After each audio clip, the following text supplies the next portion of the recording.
Haven't you ever heard of a killer? I drop bombs like Hiroshima. So I said, look at LeakYou video. What the fuck is LeakYou? Is it like a site? What's LeakYou? LeakYou. Is it a YouTube channel? Oh shit. Oh, all right, bet. Here we go.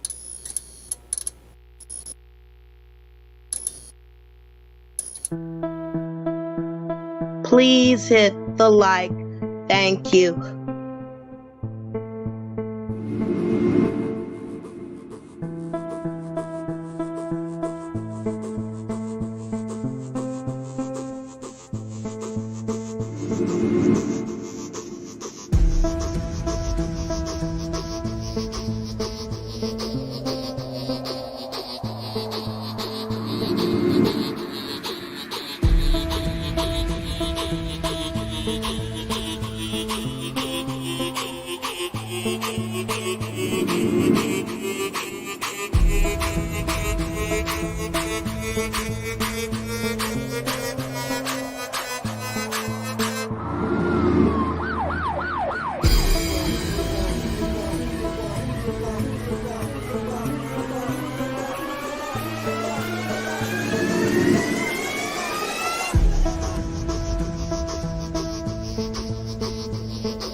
One, two, three, four.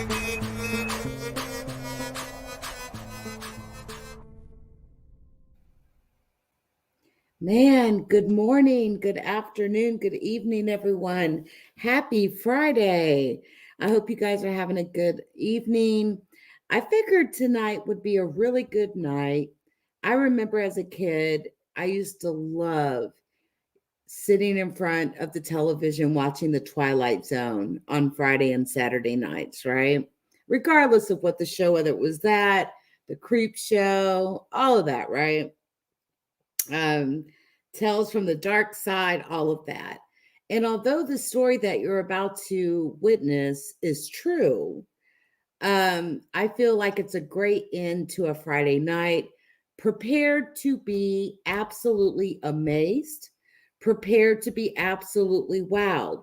The story you are about to hear is of Charles James Hall.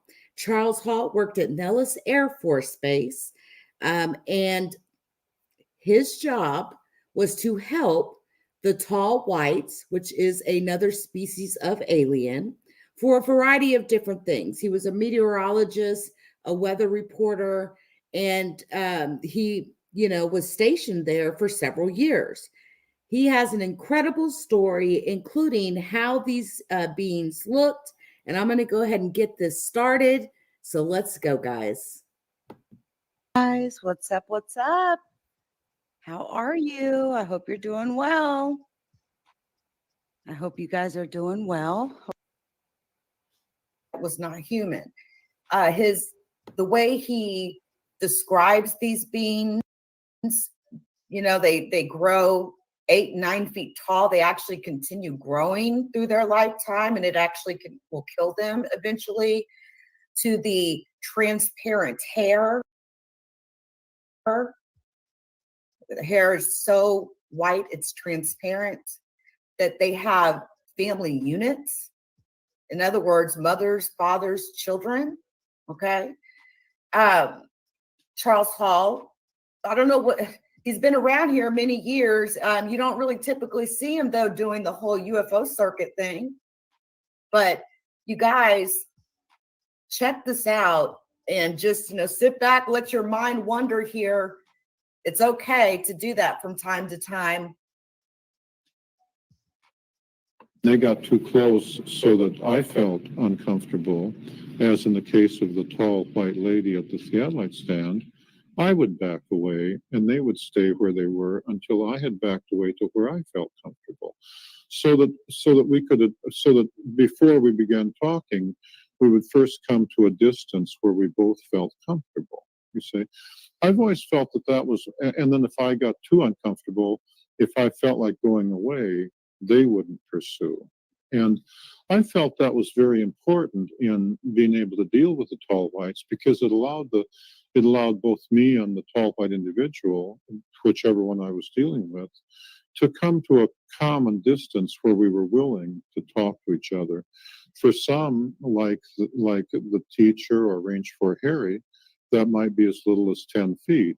For others, like that tall white general, well, I didn't want him closer than a quarter mile, you know? Yeah.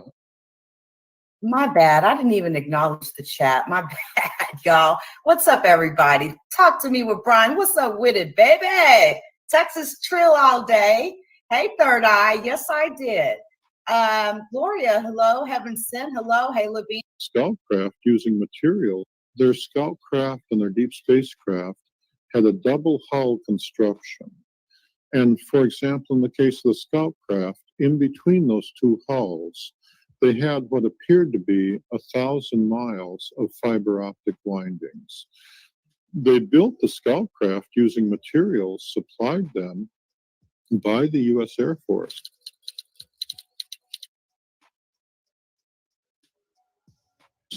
The scoutcraft were clearly built here on this Earth. When you went on board, many of the parts, like the seats, still had the mold markings of American manufacturers like Lockheed, Boeing, the overhead compartments by Airstream, and so on. And so therefore, it had to be perfectly possible to build a scoutcraft with its anti-gravity drive using ordinary American parts. The scoutcraft had the fiber optics windings came in several sets, and the way it worked is it worked in a manner philosophically the same as an electromagnet. It's just that they did not. In an electromagnet, you use electrons on copper going down copper wires and coils. Instead, instead of electrons, they used some other subatomic particle. I'm not sure which one. It's my understanding that there are 3 different ones, or maybe 5 different ones, perhaps mesons or bosons or those subatomic particles, and then that put out anti-gravity. The particle generators looked like batteries, where there was one that would create the particles and accelerate them into the fiber optics. And then the fiber optics amplified the anti-gravity field the same way that an electromagnet amplifies the electric field or the magnetic field. Now, I think it's important to note this. Fiber optic cabling, okay, is a really big, huge step up from Cat5 cabling, which is what you may typically be used to for your cable, modem, internet connections, even your DSL connections. But fiber optic cable, the thing about it, inside of it, I don't know if any of you have ever put together like a Cat5 cable before. There's a color scheme that you have to get just right for those data bits to be able to run through the wiring, okay? But fiber optics cable is made of glass on the inside. To have had 1,000 miles of fiber optic cabling in a craft in 1969, fiber optic cabling didn't even exist in the public until like about a decade or so ago. And even then, I mean, the fastest connections we used to get to data centers was like OC3. That was before fiber optics came around. So again, it's made out of pure glass. It basically allows that connection to go faster than the speed of light. So so what he's basically saying is they're running an atomic particle through this fiber optic cabling, not data bits that you would use to process a computer, but actual atomic particles which decay. Once they decay, they become radioactive. And that appears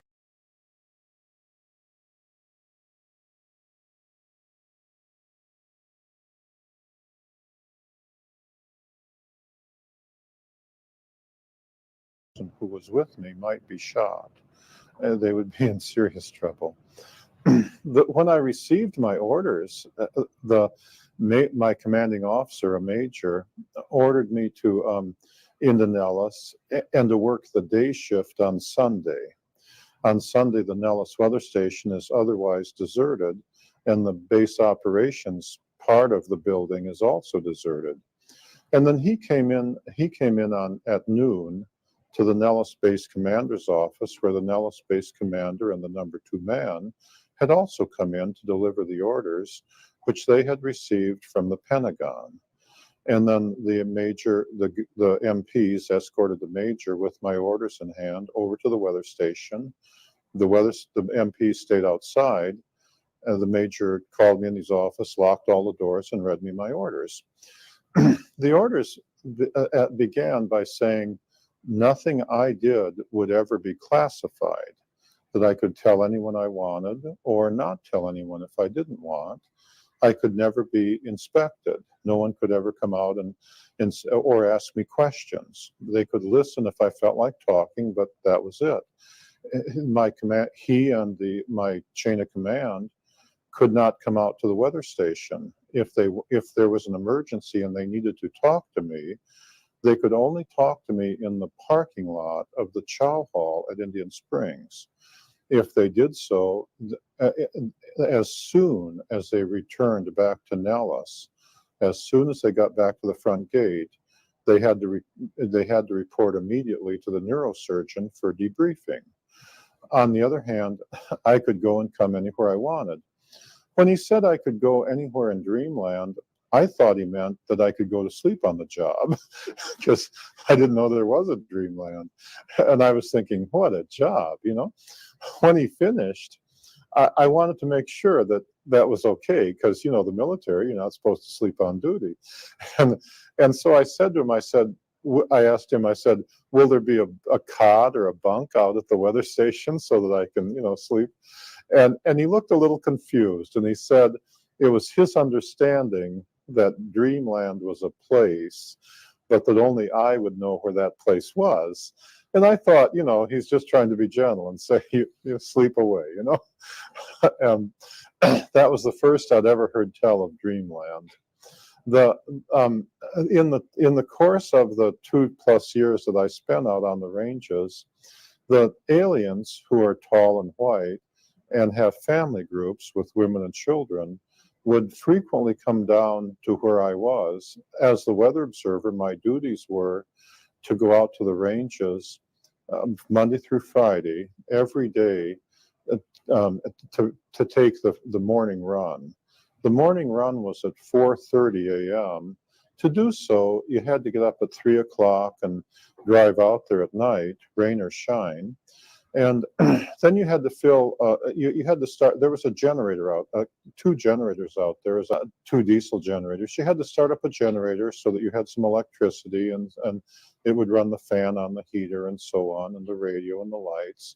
And then you had to fill up a weather balloon with helium, attach a light, and release it. The children found that very entertaining. It was a pretty balloon with pretty lights. And so the mothers liked to bring the children down to look through my theodolite as I was tracking the balloon. About half the time they came so the kids could play. When I first encountered the aliens, I was terrified, because they're not human, even though they look reasonably human. It probably took me more than 6 months to get over the terror that I felt when they came, even though they had not come to harm me. It's just that being out there at night in the desert and, say, hearing people walking behind your weather shack when you think you're alone, even if they were priests, you'd be afraid, you know. Or when you discover that they're not human, well, you know, this was the 60s. There was just, you know, it took a long time to get used to it. There was no briefing. The Air Force never said, this is the situation. The aliens never came and said, this is the situation. They never came to teach me anything. They came when they wanted. They left when they wanted. And therefore, it took me a long time to get used to it. Everything I know about the aliens, I had to figure out myself or occasionally they would answer questions, but not very many, because they came for their purposes, and when they'd finished their purposes, they left. Um, they were really quite friendly, but each one of them was an individual. Interacting with them is sort of like interacting with the people in New York City. There are saints and there are sinners. There are people of all different walks of life and all different viewpoints. And so, I had some that were close friends, or almost like brothers, like tour guide, whose life I was credited with saving, and the teacher who credited me with saving her daughter's life. And on the other hand, there were some, like one of the alien generals, that, golly, I'm still afraid of him. I mean, if you met him, if he said stand there, you stood there. It was no back talk.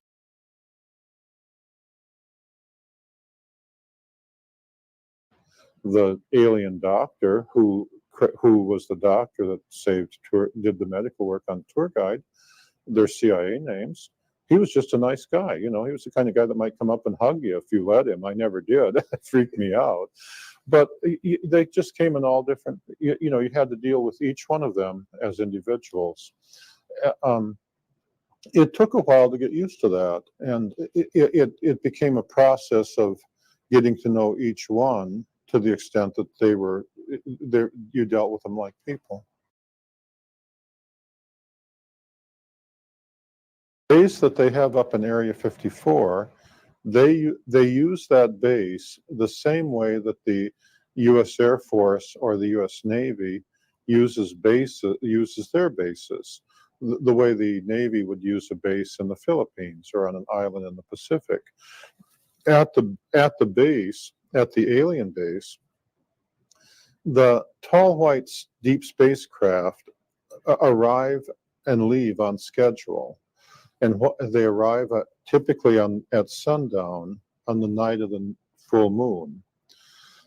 Because they're gravity powered, they are typically at the base for 2 weeks, and then they leave at midnight on the night of the new moon, because they're gravity powered, presuming everything is going well. During those 2 weeks, the spacecraft is refueled and repaired, and the people on board get off and stretch their legs. So at the base, there's a more or less permanent contingent of tall whites who are experienced in dealing with humans and typically who know English. And on the other hand, every 2 weeks, every time a deep spacecraft arrives, there's a contingent of new arrivals, many of whom have never seen humans before. And while the spacecraft is being repaired and refurbished, then the experienced troops, the experienced tall whites, typically take those new arrivals who are brave enough, take them out and show them the town. You take them out and show them what humans are like. And of course, me running my weather station, I'm the test human, And so it was common every time there was a new moon for, after the new arrivals had rested up, for an experienced guard to bring around a group of new arrivals. The number of new arrivals could be anywhere from 2 or 3 to 20, depending on how many were brave enough to come watch Gorilla Charlie in the sagebrush. And so while the spacecraft is being repaired, they also had a technology exchange program with the U.S. Air Force, in which those technologies which they were willing to share with the Air Force, they would work on joint projects with the U.S. Air Force. They were only willing to share technology to the extent that it benefited them.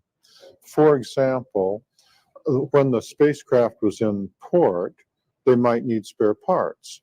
Those spare parts might include radio equipment.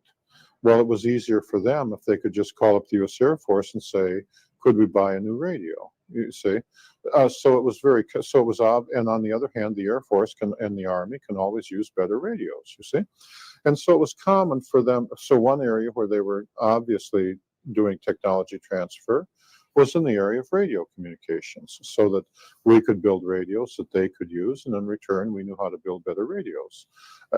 Some technologies, like the secret to how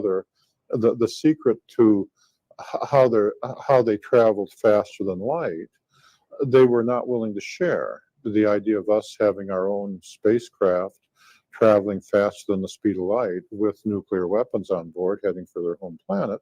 They didn't see where that was in their interest. And so when I say they were doing technology transfer with the Air Force, that was a negotiation where both sides mutually agreed that it was in their interest to do so. The tall whites live probably 10 times longer than we do. They live almost 700 years. And their spacecraft clearly travel faster than the speed of light. And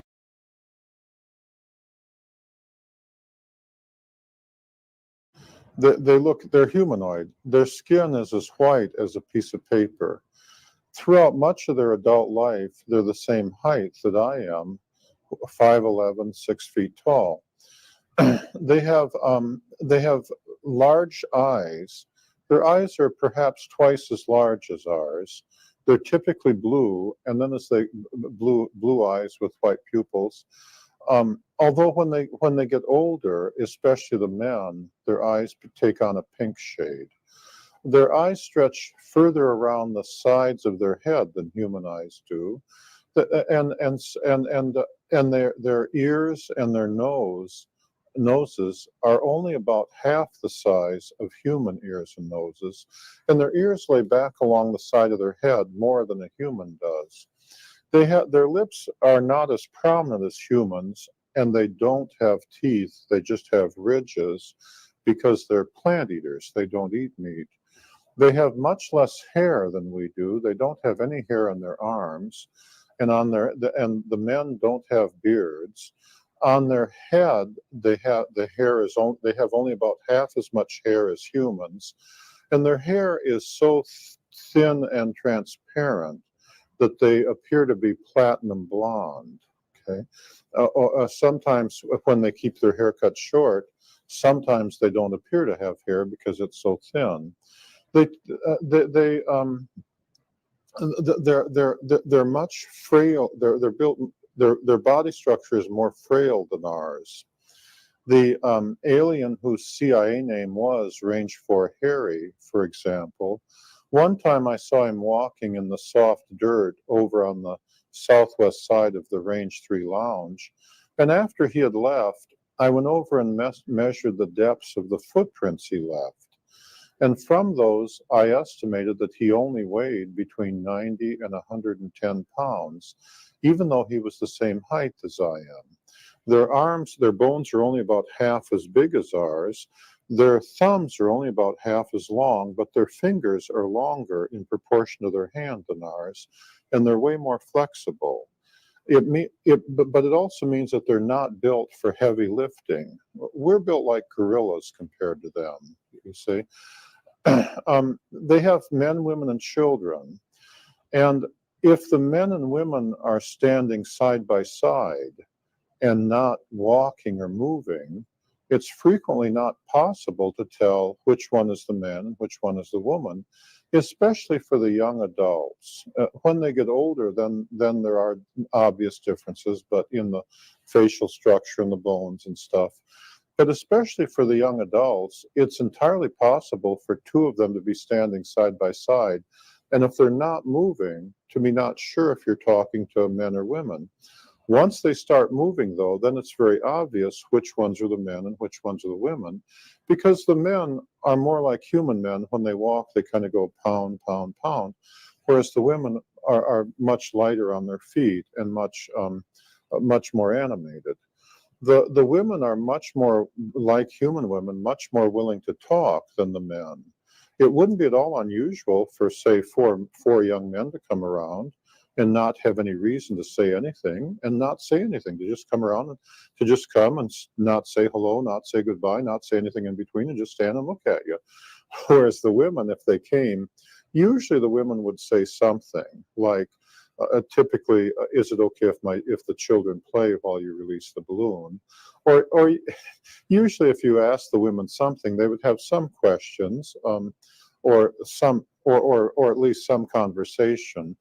But they never came the tall whites never came just to talk with me. If they were talking with me, it was always as part of the reason they came. The women were very proud of the fact that they loved their children. The men were too, but the women were immensely proud of it. If a tall white lady came and she had children with her, a very common way for her to start the conversation would be for her to ask me using English, which she had learned, do I understand that they love their children more than human women love their children? Or in other words, I want to make sure my children are safe, you see? And of course, when I said, yes, I understand that, then they would noticeably relax and feel happier. If a tall white lady came with children and she didn't say anything, a common way for me to start the conversation would be for me to say, I understand that you love your children more than human women love their children, and then she'd relax and feel better. In many ways, the tall white women were like female gorillas.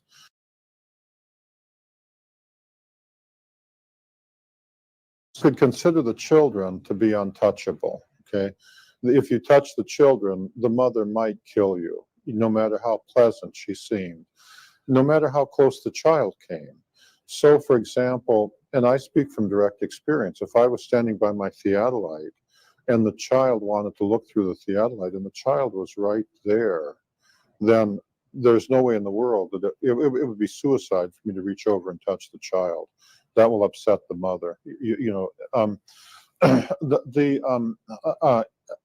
for example, on one evening, this tall white lady came who I had seen a few times before, but she wasn't a regular. And she brought 3 children with her. And she was somewhat older than the typical young adult and therefore somewhat taller. She was 6'1", 6'2". And following the usual so-called protocol, she had come down the bunker road with her 3 children in an obvious manner to let me get used to the idea that she was coming with her kids. And then when she got to the end of the bunker road where the range boards were, she began approaching me directly. I was halfway across the square. And as she got closer, perhaps 20 feet, 15 feet, even though I'd gotten over my fear of the tall whites, because you had to treat each one as an individual, I found it a little intimidating that she was coming that close. And so I backed away from my theodolite towards the generator shack. And she said, is it okay if the children look in my weather shack while I took my report?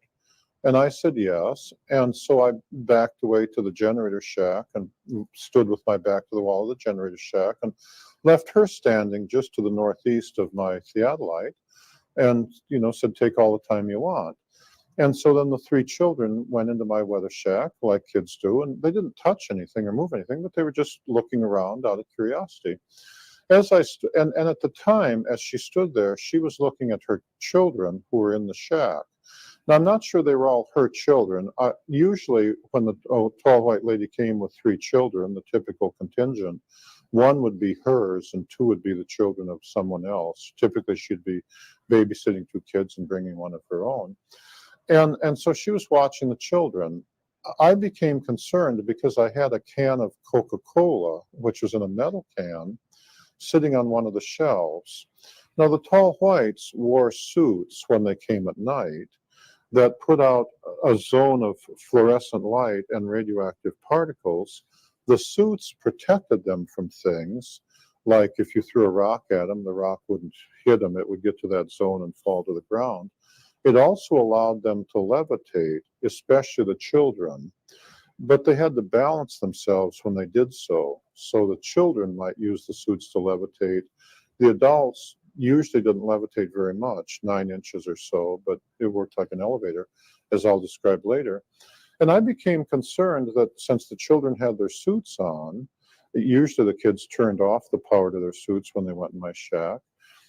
And I became afraid that they would get next to that can of Coca-Cola and might be in some danger, in which case I might be blamed, It would have been suicide for me to go over to my weather shack and speak to the children. The mother might well have killed me if I'd done that. there's no way in the world you could go over there and say, children don't do this, children don't do that. You're just taking your life in your hands to try that. You have to talk to the mother, and that's how the tall whites are. And on the other hand, she wasn't looking at me at the time. And so what I did is I took 2 steps forward and stopped and stood there with my hands at my side and my feet, not moving, and waited for her to see me. And of course, when I took 2 steps forward and stopped, then she looked over where I was immediately. And then when I had her attention, I said, I'm worried about the safety of the children. I have a can of of Coca-Cola there in that can, and I'm worried that the children might be in some danger if they get too close to it. And the mother said, I'll handle it. And then the mother obviously communicated with the children, and the children were very well behaved, and they stayed away from my can of soda pop. The children never disobeyed their parents that I ever saw, and the parents would do anything for their children. So when they traveled in family groups, they were very tightly knit. When the women came around, they never came around alone. None of the tall whites ever came around alone. They always came around in groups, and the adults were always well armed. But it was common for the women to be very proud of their family relationships. The men were too, but it was just more common for the women to describe it. So it was very common, say, like if a group of them came around, for the lady to say things like, the guard on the tower is my mother's brother's son, and just identify who all their friends were, if they were, who they were related to and who they weren't related to, and far more so than what humans would do. They did more than just travel in family groups. They appeared to maintain very tightly knit family relationships.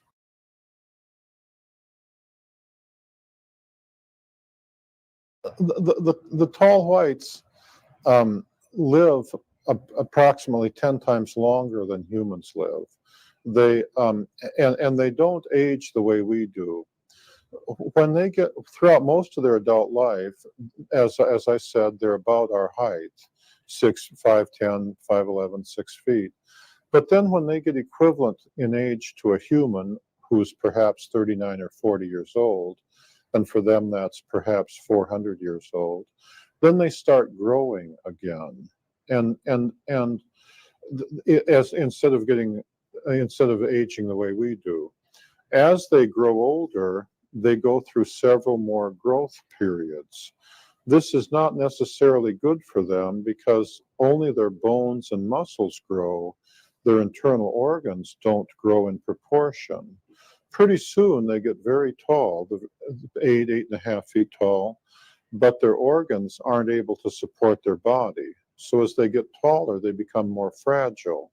Eventually, after 600 or 700 years, or in there somewhere, there comes a growth phase where they begin growing again, and their organs can't support it, in which case they die.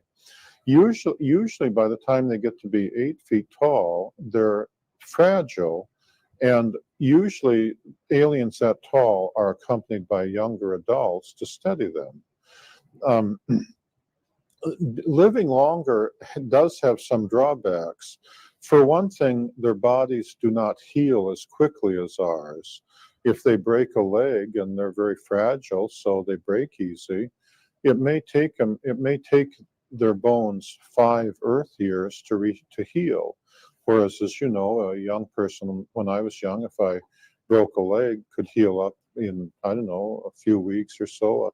I'm not a medical doctor, but would heal up much faster. Cuts and scratches, for example, when I was young one time, for example, and I was out on the ranges, one day I scratched myself in a very ordinary fashion in the morning. By the afternoon, it had already healed up nicely, and by the next day, I'd almost forgotten about it. The next day, a group of tall whites came around with the experienced tall white and some young arrivals, and they were very impressed that my body had already healed. For them, that would have taken several weeks to have healed up like that.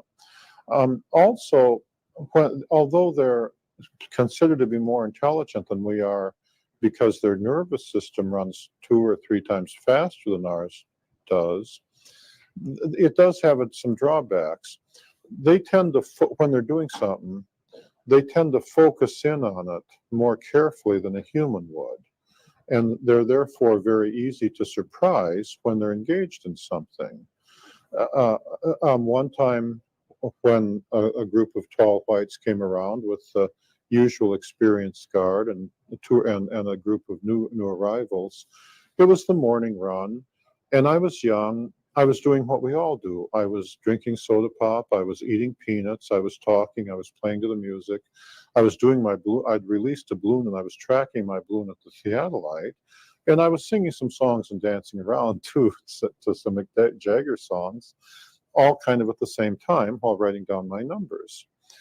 And one of the new arrivals asked the experienced guard, are all humans able to do that? Because I was multitasking. The tall whites wouldn't have done it that way. They would have just eaten and concentrated on eating, or they would have just taken the readings and concentrated on the readings, or sang their song and concentrated on singing their song.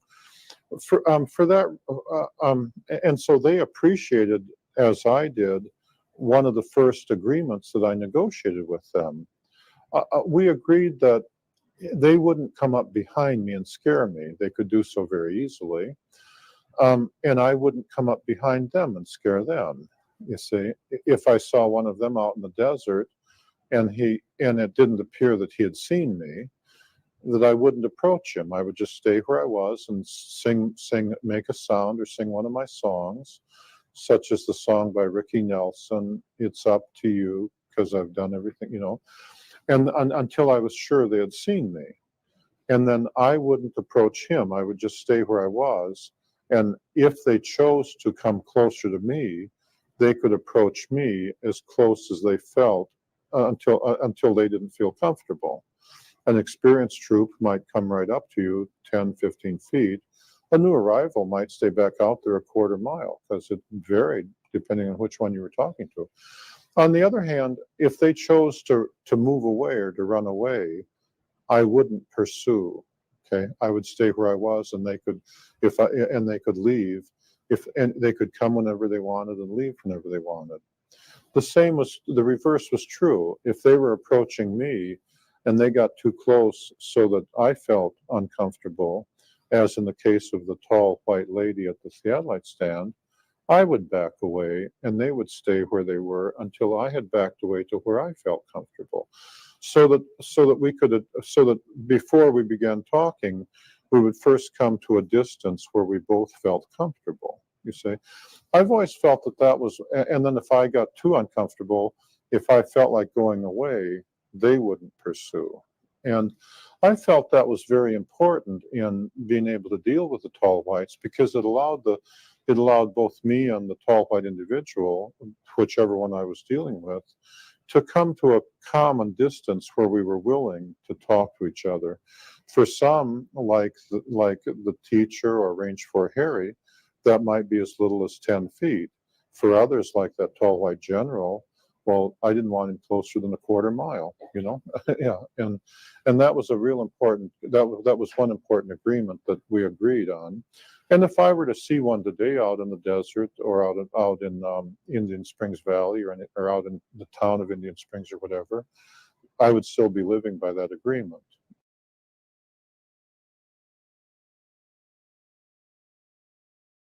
I have a master's degree in nuclear physics, and I believe that I figured out how their deep spacecraft worked, at least in general detail. And I copyrighted that in a scientific paper I call Hall Photon Theory. It's included in the appendix of Book 3, Millennial Hospitality 3, The Road Home.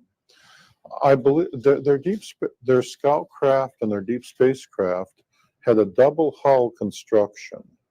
And for example, in the case of the scout craft, in between those two hulls, they had what appeared to be 1,000 miles of fiber optic windings.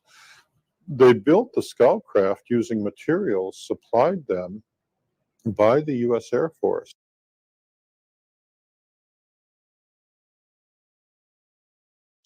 The scoutcraft were clearly built here on this earth. When you went on board, many of the parts, like the seats, still had the mold markings of American manufacturers like Lockheed, Boeing, the overhead compartments by Airstream, and so on. And so therefore, it had to be perfectly possible to build a scoutcraft with its anti-gravity drive using ordinary American parts. The scoutcraft had the fiber optics windings came in several sets, and the way it worked is it worked in a manner philosophically the same as an electromagnet. It's just that they did not, in an electromagnet, you use electrons on copper, going down copper wires and coils. Instead, instead of electrons, they used some other subatomic particle. I'm not sure which one. It's my understanding that there are 3 different ones, or maybe 5 different ones, perhaps mesons or bosons or those subatomic particles, and then that put out anti-gravity. The particle generators looked like batteries, where there was one that would create the particles and accelerate them into the fiber optics, and then the fiber optics amplified the anti-gravity field the same way that an electromagnet amplifies the electric field or the magnetic field. And then there was another one that picked up the particles. Of course, they had to be refueled after, they had to be recharged just the way a battery has to be recharged. The same technology was used on their suits, the ones that allowed them to levitate. And if they were running the suit at full power and they came out from their rest area at 11:30 at night, then by 5:30 in the morning, the suit was almost out of power. So that the batteries they had in their suits would only last 6 hours or so. The batteries on the deep spacecraft obviously also had a limit to how long, had to be recharged periodically. Although I'm not sure how long that limit was, but it perhaps depended on the craft. The deep spacecraft would arrive and leave on schedule, and the shortest schedule was 2.5 months. The longest schedule that I saw was 5 years. So they had to be able to carry fuel to recharge the batteries for that long, or their technology had to allow the batteries to be recharged for that long. But they did have to be recharged. You did have to periodically stop and put in a new power source. The outer set of coils served to streamline the craft for travel within space itself. And when the outer set of coils were powered up, it also protected them from the forces of acceleration and deceleration. As I described in book 2, it was common to see the scoutcraft, if it were sitting out in the desert some distance, and perhaps say 3 miles, when it was sitting there unpowered, it would just look like a white ellipsoid with windows and the way you'd expect. When they powered up the outer set of coils, it would take on a fuzzy appearance. The outer field obviously protected them from radiation in space as well. Then when they lifted up off the desert, if they had the outer coils energized, they were capable of tremendous performance. It was common to see the scoutcraft accelerate from 0 to 8,000 miles an hour, travel just a short distance, like 7 miles or 10 miles, stop and set down again, and then turn off the coils. The people on board didn't belt themselves in. They just sat in chairs the way we do, because they didn't feel the force of acceleration. If they did not have the coils powered up, however, if they were bringing the scoutcraft in real close, like if they were going to park it beside the Range 3 lounge, they would turn off the outer set of coils while they were still some distance away, because the field coming off that outer set of coils extended a great distance from the craft. Of course, before they turned off the coils, they would first slow to maybe 3 or 5 miles an hour, And then once they turned off the coils, then they drove it like a baby buggy. Okay. Then they landed, then they just came in real slow and landed like at 2 or 3 miles an hour. And when they took off, if they hadn't charged up the coils, then they would be traveling just 2 or 3 miles an hour. They'd be traveling like a baby buggy. And they wouldn't, but it wasn't until they'd powered up that other set of coils that they would start doing high-speed performance. Powering up the coils took a little while, just like turning on an electromagnet. It was common for it to take as long as 10 seconds for the coils to power up. Because the particles that are running through the fiber optics are subatomic particles that do decay, the coils would heat up if you ran at full power for too long. And the tall whites were always very conscious of the temperature of the coils. And therefore, it was very common to see them when they sat down on the desert on occasion, especially on hot days, to get out and open up the panels on the outside of the deep space, on the outside of the scout craft, obviously just letting the coils cool off.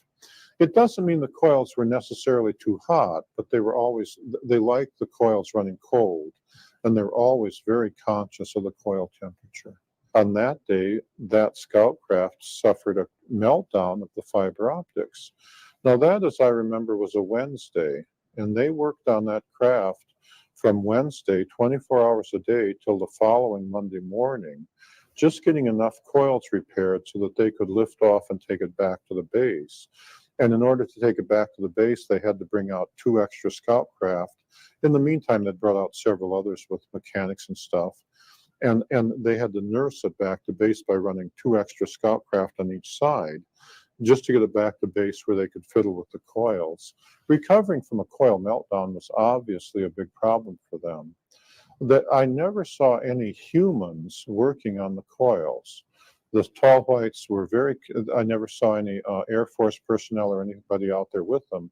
The tall whites always reserved the option, or anything to do with the coils, they always wanted only tall whites on there. As far as I know, I'm the only human that got anywhere close to the coils.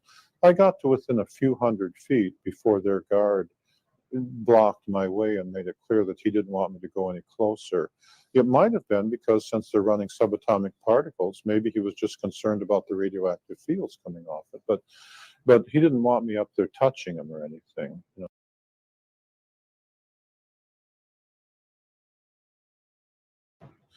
I've been on board the Scout craft, but not on board the deep spacecraft. The deep spacecraft, which are the same design and the same technology but much larger, are titanium black, right? The one that came in damaged with meteor damage. I got closer to that one than any of the other deep spacecraft. That one I got within a few hundred feet of as it came by me in the snowstorm. And so I did see a great deal about the deep spacecraft, but the only creatures I ever saw in the deep spacecraft were the tall whites themselves. On the Scout craft, however, it was common to see American U.S. Air Force generals on the Scout craft along with their tall white counterparts. That was very common, and I myself was on the Scout craft. However, they never came to just take me for a joyride. They never came to say, "Oh, let me show you the sun and the moon and the stars." I don't know, maybe they would have if I'd asked them, but they knew that we had rank and that I was an enlisted man, the lowest of the low.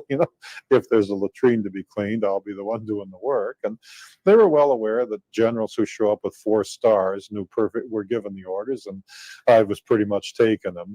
So it's not like they, it's not like they ever came purely to entertain me with their Scout craft. On occasion, when I was on board their Scout craft, remember, they had several new arrivals who were part of the technology transfer, and their motivation for taking me on board the Scout craft on that particular day appeared to be that the new arrivals who were afraid of me had to practice coming up to Charlie and saying, "Hello, Charlie," and then and then once having gotten to within 10 feet of the gorilla, then they would back away and stay out there like 20 feet. They'd so bravely faced me down in the sagebrush, I guess. But I guess what they were thinking of, I believe what they were thinking of on that day is that they were going to suggest to the American generals additional technology exchange projects. And I think they were using me as the test guinea pig to take me on board the scout craft and show me their living quarter, show me what was on board the scout craft. And then they could test my reaction to what I thought was good and what I thought was, what I was impressed with and what I wasn't with. And then I think they were saying, therefore, then when they went and talked to the American generals, they could say, "We'll make this better for you and that not so good for you." Or, "We'll make this better for you. We can help you here."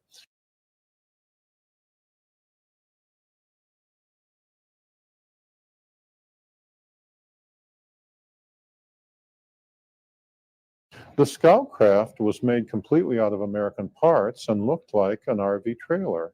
When you went on board, it was ellipsoidal, and the scout craft was white with windows on both sides. And more windows. The door, when you looked at the front of when you were standing looking at the front of the scout craft, the door was on that craft was on the right. Since they were all made here, there was a number of different variations in the design, and the windows on that side extended further back than on the left side. There were no windows on the back, none on the top, none on the bottom, and only one door, the one on the right, which opened from the top. And much like a Learjet, or some Learjets. When you went on board, there was a bulkhead about a third of the way back. In front of the bulkhead on all the scout craft, the design was the same. There were 5 seats without seat belts that you just sat in. The tall whites are not built strong like we are, and so the idea of belting themselves in would damage their bodies. There was 2 seats for the pilot and the co-pilot, and then 3 other seats in the front. And they weren't very interested in showing me the cockpit area. They said there wasn't much about it that I would understand anyway. On the bulkhead, there was a set of panels. Nowadays, we consider it old hat, switches that don't move like you have on microwave ovens. But in the 60s, that was considered pretty avant-garde, even though I realized that the first motionless switch was actually copyrighted in more or less about 1929, but they weren't in common use. On each switch, there were a set of icons. Now we consider that old hat too, because you buy your car and there's icons. But in the 60s, that was considered pretty avant-garde. The icons were pretty ordinary. One controlled the outside lights, and it looked like the sun. One controlled the inside lights. And so in terms of the icons, there wasn't, or the hieroglyphs on the switches, they weren't very different than, say, hieroglyphs on the Egyptian pyramids or the icons that you see on a modern day automobile. Behind the bulkhead, there were at least 3 or 4 different designs depending on which model of the scout craft you were looking at. In the RV model, the one that on that day that I was on, what was behind the bulkhead was an ordinary RV. When you went in there and you were looking towards the back, on the right there was a microwave oven, only where the aliens had taken off the mechanical door and put on a different cover with coils around it. And then when they turned on the oven, they first turned on the coils, and the coils put out the standard field and prevented the microwaves from going through that field into the room beyond. So it looked like a little cave where you'd turn it on and then turn it off, and you didn't have to fiddle with the door, you see. In the back was the latrine, just like in an RV. On the left, they had the seats where you would eat, but also they had hammocks where the children would sleep. And then they had the overhead compartments and a few storage things in the back, although not a great many of them. And then on the bulkhead in the front, they had a mirror and a makeup table where the teacher would put on her stuff. And it was all pretty ordinary. That was the RV model.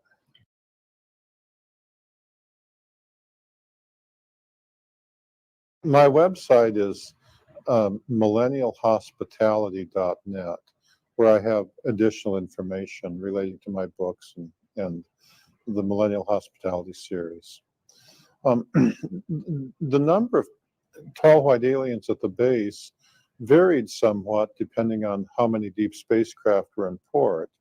However, as I describe in book 3 in the chapter entitled The End of Innocence, on one night I saw between 200 and 300 different tall white individuals. There were so many I couldn't count them, lined up along the mountains to the east of, up along where the ammunition bunker was.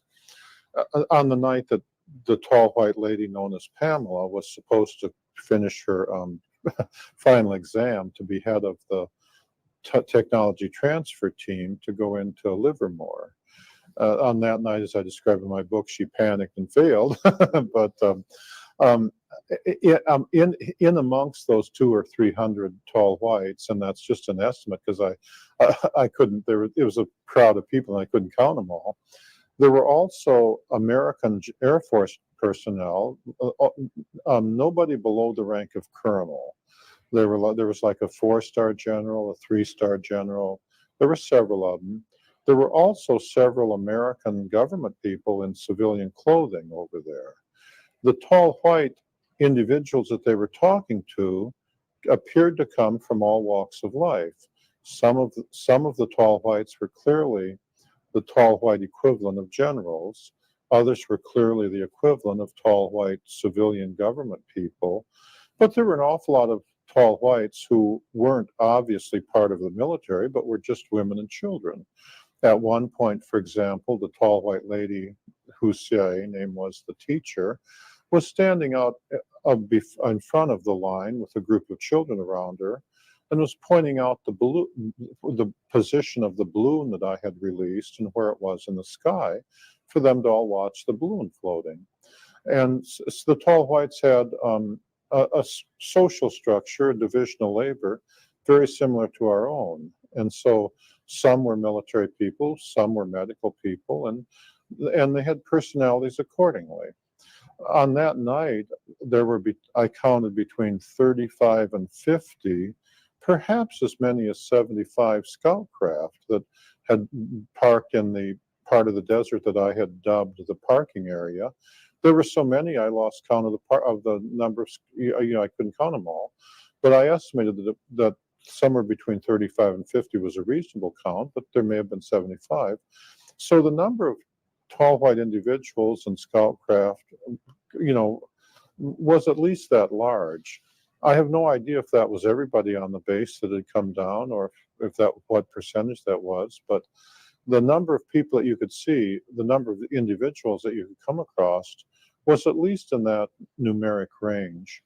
The number, when they came around to where I was, they came around, the kinds of individuals that came around were from all walks of life. And the tall white doctor came around and the tall whites he brought with him appeared to be medical students. They had no interest in the mechanical aspects of what I was doing, although the doctor, like a human doctor, he cared only about the humanistic aspects. On the other hand, on a different night, one of the tall white guards brought around 3 young adult tall white men who were clearly electrical engineers.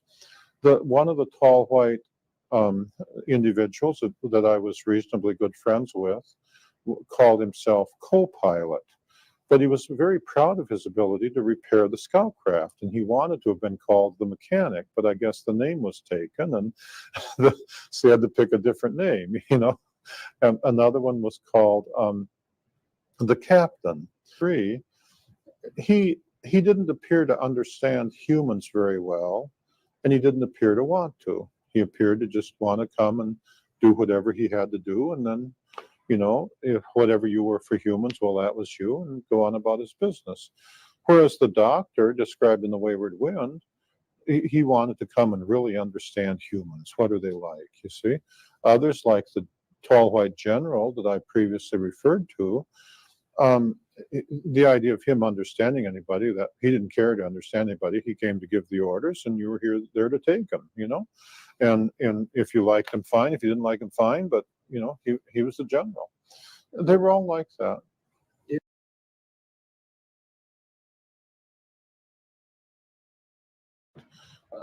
The teacher was there and with the guards, and the children were playing on the steps of the control tower. And I walked over close to her, 10 feet or so, and and on that night she was willing to answer a few questions. And I asked what she thought of humans and the planet Earth. I asked her how it compared with other inhabited planets that they had seen. And she said that they considered the Earth to be a cold, desolate wilderness. On the other hand, she said the thing that they found unique about humans is our willingness to do things with animals. Her example was that I grew up on a farm in Wisconsin. I feel very comfortable milking cows, riding horses, making pets with dogs. Yet each of those animals could kill me if they wanted to. I don't think of it that way, because instead, like all humans, I first try to decide how the animal is thinking, and then I approach the animal accordingly. So I calm down the horse by speaking to it nicely and approaching it from the front. I put the cow in a stanchion and calm it down and begin milking. I make friends with the dog by feeding it and patting it on its head. She said that they considered that to be very unusual. She said that on most inhabited planets, once a group of intelligent people evolved, they had no interest in dealing with the less intelligent animals and usually just killed them all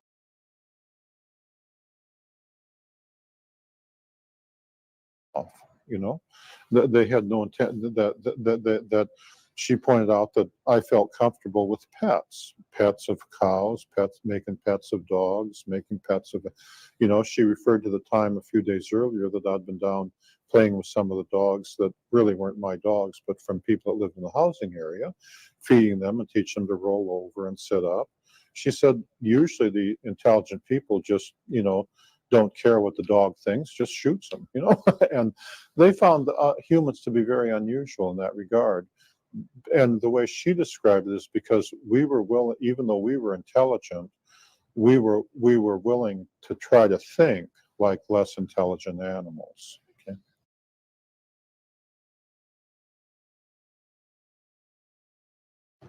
They always came armed. Now the children weren't armed, and the adults that were very old typically weren't armed. But the young adults and the adults that weren't too fragile, they always came armed. Their weapons, typically appeared to be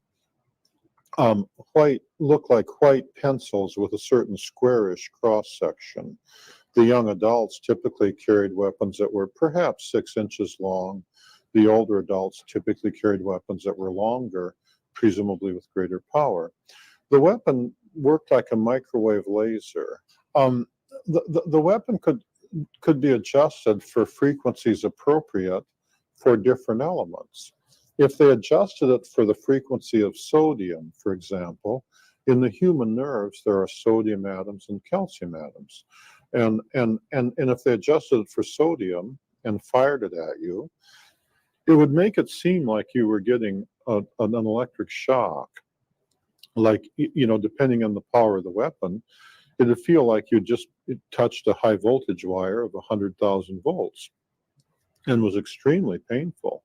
If they set it high enough, they could kill you by just going zappo and you'd be electrocuted. If they had it set low, then it would just give a tingling affair, and they never actually used the sodium setting on me. But I did meet, for example, a CIA guard who said that one day he had been walking with the teacher coming down the steps of the Capitol building. And because their bone structure is slightly different than ours, he wasn't familiar with the way they look when they're walking down steps. And he said they were partway down, and it looked to him like the teacher was going to fall. And so without thinking, he reached out and grabbed her by the elbow to steady her. And he said she almost killed him. She jerked the weapon, set it to the sodium setting, and had him down on his knees saying, "You think we're fools? You think we're idiots? You think I'd come here if I couldn't take care of myself?" And she said, it was all he could do to breathe when she used that weapon on him. And he was absolutely terrified of her. She put him through 5 or 10 minutes of, who's giving the orders and who's taking them, and it was nothing but yes, ma'am, no, ma'am. And and they never did that to me. Although in addition to the guard, I met a number of guys they had done that to. Another set, if they moved it to the calcium setting, then it was like putting you to sleep or calming you down. So like if you were standing there and they did it to you, you might not be able to move your feet, but you wouldn't actually feel terrified. They didn't use the calcium setting very often.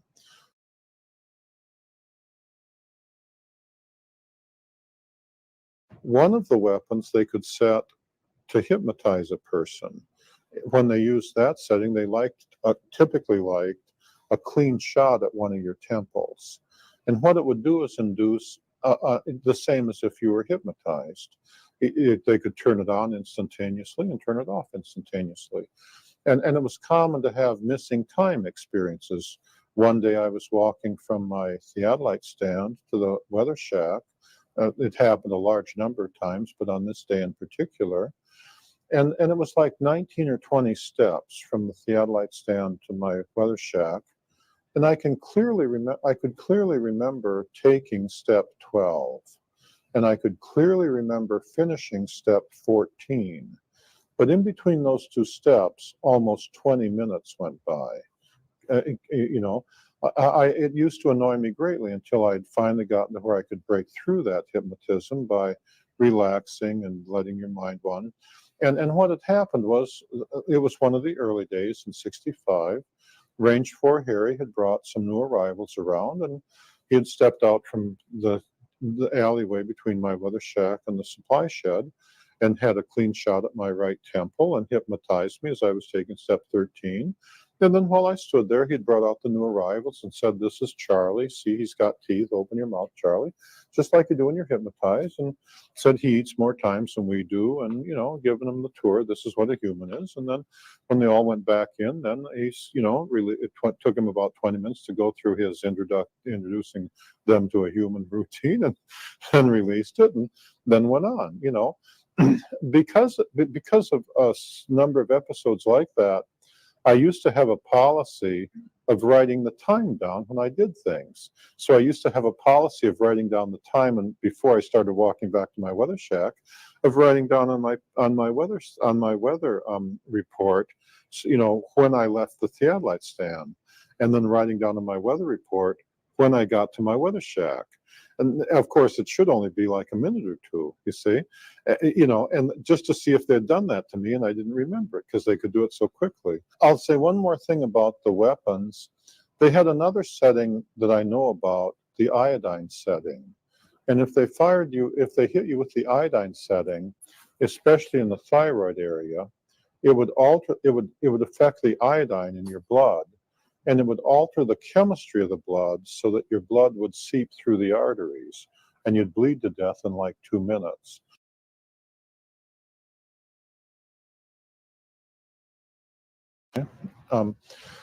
Now, nothing I did was ever classified. Nobody ever gave me a briefing before I went out there. Nobody ever gave me a briefing when I came back. My orders said that nothing I did was ever classified. I was never part of a project. We were never building like airplanes or missiles. So therefore, I was never shown any classified drawings or anything like that. Everything I know I had to figure out for myself. There's a good reason for that. The aliens don't handle anger the way humans do. When they become angry, they either go away or they kill you, or, humans, we get angry with each other and we fight and then we become good friends. The aliens, at least where humans are concerned, or at least my experiences, aren't like that. They're either pleasant or you're in trouble. If I didn't bring anything off the ranges, I didn't bring any photographs, any documents, any material. I came off only with my memories. There was nothing to debrief me on. The alien mothers, remember, are very proud of their ability to raise their children. If anything I did was classified, that would mean, for example, that after the teacher brought her daughter and her daughter's playmates around to simply play, then I would have had to have been called in and be debriefed by CIA guards. That would have upset the teacher beyond limit. To have two ordinary human guards call me in and start asking questions. How does the teacher take care of her children? Do you think she's doing a good job? Do you think? I mean, you wouldn't have had to tell her. The next time I went out there, using their communication equipment, she would have just said, she would just figure it right out. Or the next time the generals showed up, she'd have just figured it right out. Well, remember the experience of that CIA guard on the steps of that he related to me on the steps of the Capitol building. The idea of upsetting the teacher, I mean, she was perfectly willing to just jerk the weapon and say, who's given the orders? I thought we had an agreement, you know. The committee had agreed, which included the teacher, Range 4 Harry, some of the other tall whites, as well as the American generals. They had agreed that nothing I did would ever be classified. And the tall whites expect their agreements to be carried out, just like Philadelphia lawyers, to the letter. They go through a lot of trouble. They are very conscious of their agreements, and they keep them to the letter. And they expect the same from humans. 40 years isn't much time for the tall whites, since they live so much longer than we do. If anything I did was classified, they agreed that nothing I did would ever be classified. They meant that, period, you know, and they meant the American generals to keep that period, you know. And after all, I don't have any drawings or pictures. I didn't, you know, the log books that were out there, I left out there. And so there were, you know, usually classification refers to material things, you know, drawings, material, whatever.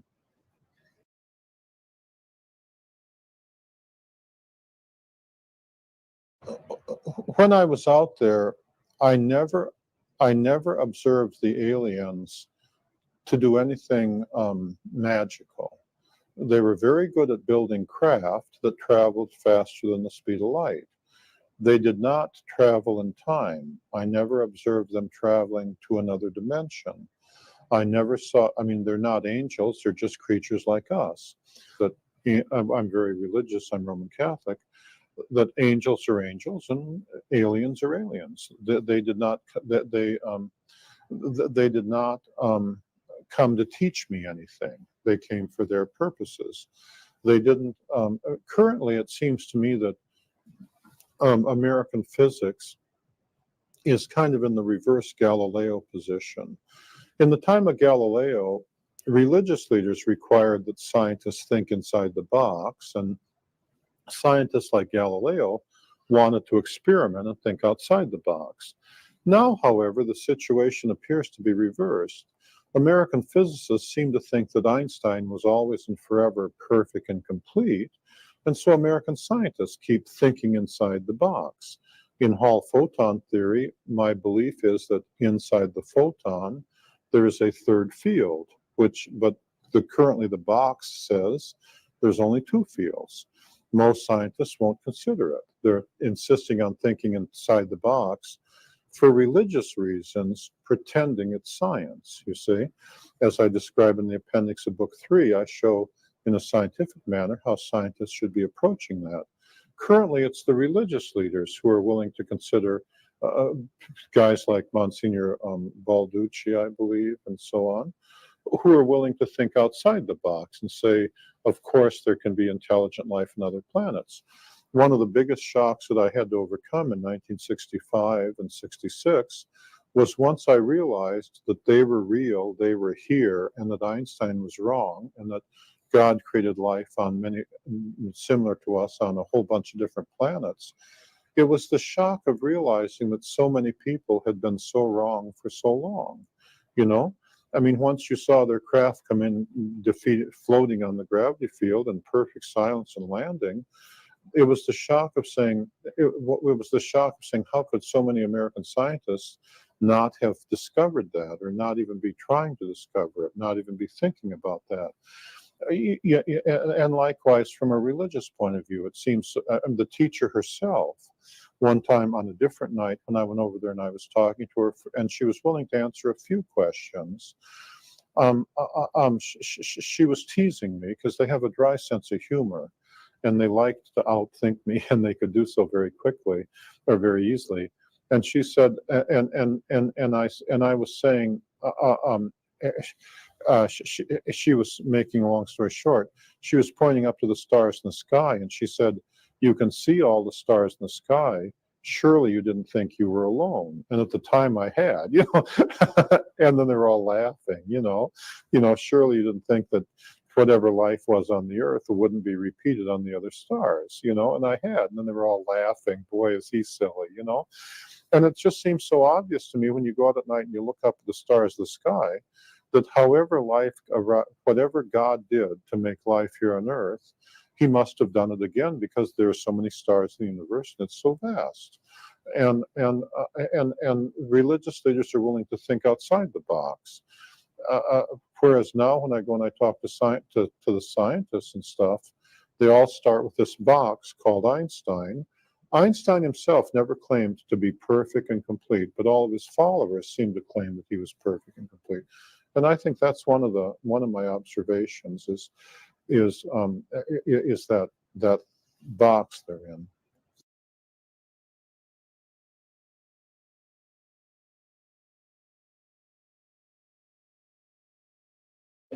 Well, remember when the teacher said that on other planets the intelligent beings typically killed off the animals, she was referring to other planets she had seen with intelligent life on them, but she didn't elaborate. And the reason is because when they came for their purposes. They didn't come to say, "Let me tell Charlie everything there is to know about the universe." They didn't care. If they didn't have anything to say, some nights they might just come, not say anything. The kids might play and they might leave, especially the men. If there was no reason for them to actually come and talk, when they were close, like that night when there were the 3 electrical engineers there. They wanted to see me start up the electrical generator because that's the same kind of power source the U.S. Air Force had given them for use up on their hangar, because it was built by the Air Force. And they wanted to see how I used it as part of their training program, see? Well, from their point of view, there's no reason to talk to me about it. They just want to see me do it. So they came and just stood there and watched. And then, eventually Charlie's bright enough to figure out that I should just carry on with my duties, and they would just stand and watch. And then if there had been a reason for them to say, "What does this do?" then they would have said, "What does that do?" But they didn't come and say, "Oh, let me tell you about this star, or let me tell you about that star," or anything like that.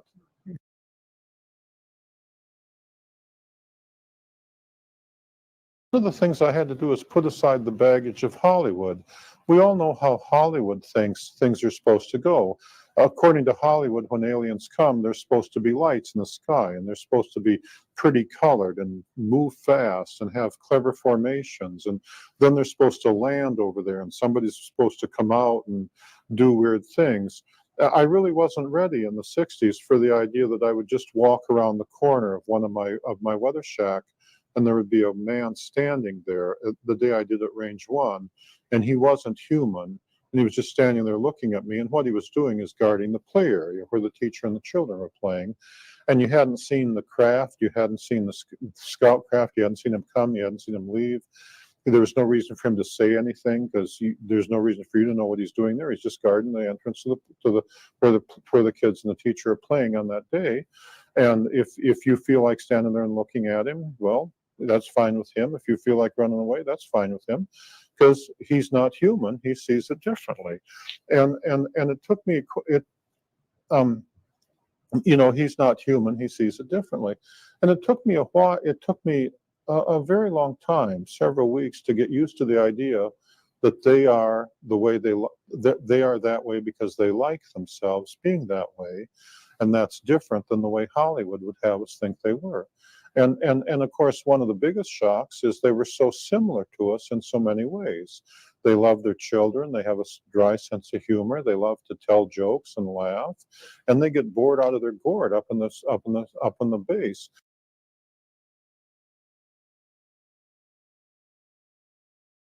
One of the common things to talk about with the young, tall white women was fashions. They got the Air Force provided them with clothes straight out of the Sears catalog. One of the jokes the teacher used to make about the Air Force generals is up on their base in their commissary, there were some clothes that the generals had picked that they could choose from.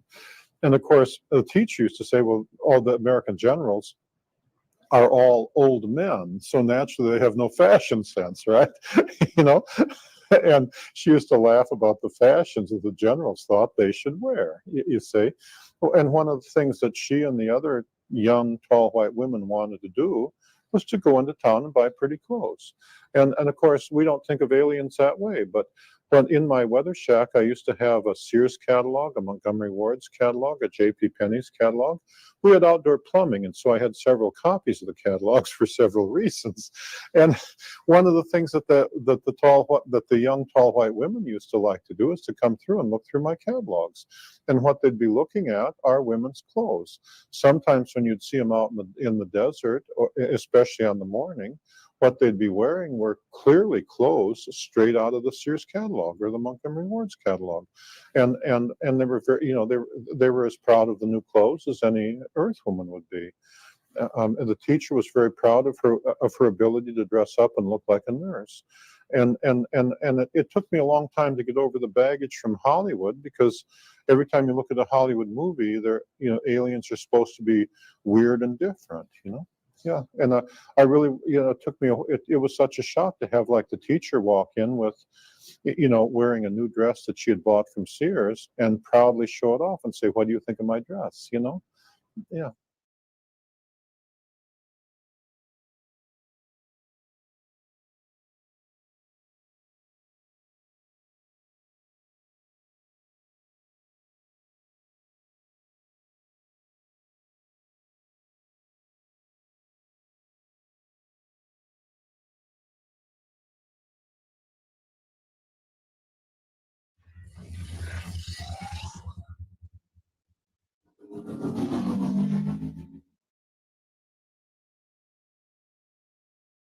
All right, everybody. So there you are. This is um, an amazing story, what we just heard. And for those of you on Twitter who came in late, I see you guys. There's more of you on Twitter than there is on any of my other platforms. Thank you so much. Please continue to help me grow this platform. I work very, very hard to produce content. And so I appreciate each and every one of you for coming through on this late Friday night. Tomorrow night, we're going to have an Art Bell marathon of sorts. So please join me here on Twitter and YouTube, as well as Facebook, Twitch, and Instagram. And we're going to have a lot of fun tomorrow. And it's all going to be paranormal based. I also have a few stories I'm going to be bringing to you guys. Of course, UAP, UFO related. And we also have a few important things to talk about. So guys, thanks again. Before I get up out of here, allow me to pay a few bills, if you don't mind.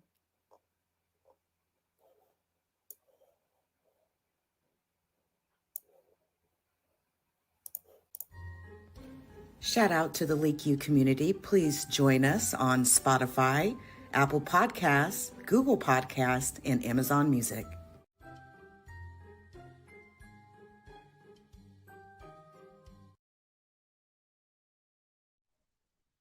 Please hit the like. Thank you. And by the way, guys, I also want to let you know that I was amazed when I logged into my Anchor page today, And it is very obvious that you guys are subscribing like crazy over there. And just in the last 3 days alone, I have over 20,000 views. And so I want to say thanks to all of you. So please subscribe to my official podcast. There are episodes on my podcast that are not here on YouTube or any other platform. You can find me on anchor.fm/LeakYou, where you can either listen to the web version, or if you have Spotify, Amazon, Apple, or Google, you can essentially click the link and it'll take you directly to my podcast. I've already launched season 2. And again, I was amazed at all of the new traffic that I'm seeing on my official podcast platform. So thanks, guys. I appreciate each and every one of you. Until next time.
The judgment sentence that you are an asshole. The trial is over. Thank you, everybody. Let's play a game. You have 10 seconds to take all your stuff and get out of my life. 10, 9, 8. God bless you, motherfucker. You're really smart. Like really, really, really smart like I am.